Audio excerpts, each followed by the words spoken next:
আসসালামু আলাইকুম ভাই। ওয়ালাইকুম আসসালাম। ভাই এখানকার জায়গাতে ব্রিজের কাজ খুব দ্রুত চলছে। আপনাদের যে এলাকার এই ব্রিজের কাজ যদি কমপ্লিট হয় আপনাদের এলাকার মাঝে কিরকম উন্নত হবে?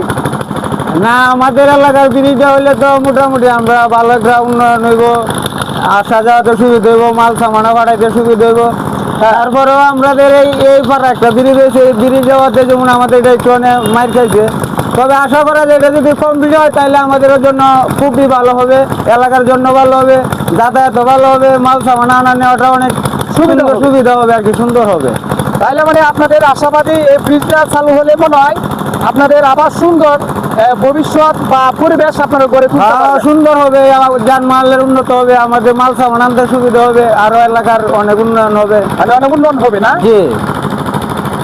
তাহলে মনে হয় এখানকার ব্রিজের কাজ মনে হয় খুব দ্রুত চলছে নাকি? হ্যাঁ, এখন খুব দ্রুত চলছে, বছর 2 বছর খুবই একটা চলছেও না, এখন 2-1 মাস ধরে খুব ভালো চলছে। আচ্ছা ঠিক আছে ভাই।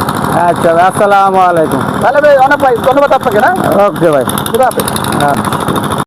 আসসালামু আলাইকুম বিয়স। নিকলি উপজেলা কামালপুরের ব্রিজ থেকে কিন্তু আপনাদের সাথে ভিডিও শুট করলাম। তবে এই এলাকার অনেক মানুষ আছে, তাদের লগে আমরা একটু বুঝলাম। এখানকার মানুষের একটি বক্তব্য, অনেকদিন যাবৎ কষ্টে আছে তারা। তবে এই ব্রিজের কাজ যদি শেষ হয় আবার সুখ শান্তি ফিরে আসতে পারে, গ্রামের অনেক মানুষের আশাবাদী। তবে ভিডিওটা যদি ভালো লাগে লাইক কমেন্ট শেয়ার করবেন, আমার পেজটাকে ফলো দিয়া পাশে থাকবেন। খুদা হাফেজ।